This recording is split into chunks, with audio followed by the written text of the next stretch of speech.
আজকের ভিডিওতে আমরা 1857 খ্রিস্টাব্দের যে মহাবিদ্রোহ রয়েছে তার প্রকৃতি ও চরিত্র নিয়ে আলোচনা করব।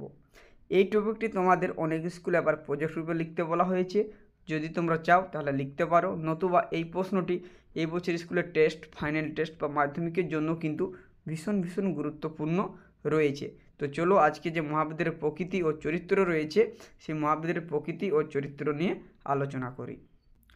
প্রথমে রয়েছে ভূমিকা।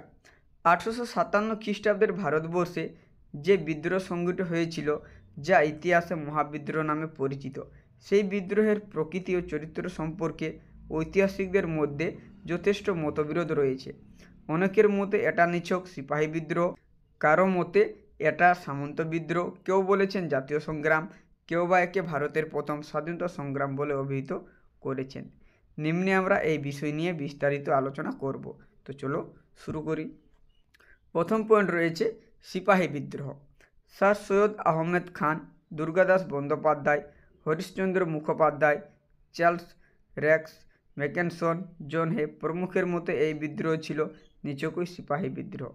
কারণ এই বিদ্রোহে যারা যোগদান করেছিলেন এবং বিদ্রোহের সূত্রপাত যারা করেছিলেন তারা ছিলেন সিপাহী।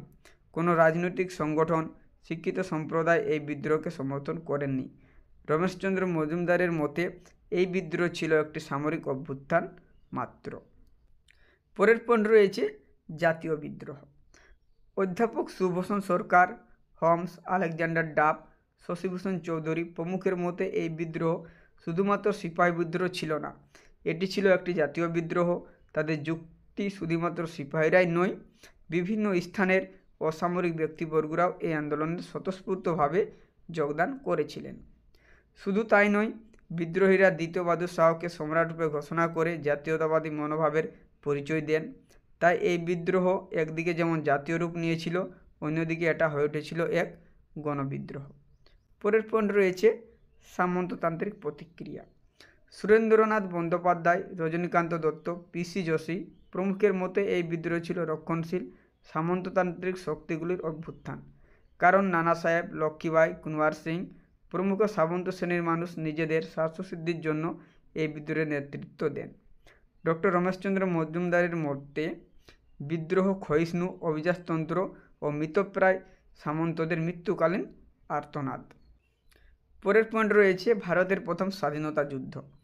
দেশপ্রেমিক বিনায়ক দামোদর সাভারকর তার ইন্ডিয়ান ওয়ার অফ ইন্ডিপেন্ডেন্স গ্রন্থে মহাবিদ্রোহকে ভারতের প্রথম স্বাধীনতা যুদ্ধ বলে গণ্য করেছেন। কারণ তার মতে ইংরেজ শাসন থেকে মুক্তি পাওয়ার উদ্দেশ্যে এবং নিজ নিজ রাজ্যে স্বাধীনতার লক্ষ্যে ও সর্বোপরি ভারতের স্বাধীনতার জন্য সিপাহীরা বিদ্রোহ করেছিলেন, যদিও এই মতকে বহু ঐতিহাসিকরা অস্বীকার করেছেন। পরের পয়েন্ট রয়েছে কৃষক বিদ্রোহ। ঐতিহাসিক খানদুলের মতে বিদ্রোহ ছিল কৃষক শ্রেণীর বিদ্রোহ। কারণ অগণিত কৃষকরা এই বিদ্রোহে মরণপণ সংগ্রাম চালিয়েছিল। সমকালীন অনেক ইংরেজ কর্মচারীও এই মতকে সমর্থন করেছেন। পরের পয়েন্ট রয়েছে মুসলমান চক্রান্ত। কোনো ঐতিহাসিক এই বিদ্রোহকে মুসলমান চক্রান্ত বলে অভিহিত করেছে।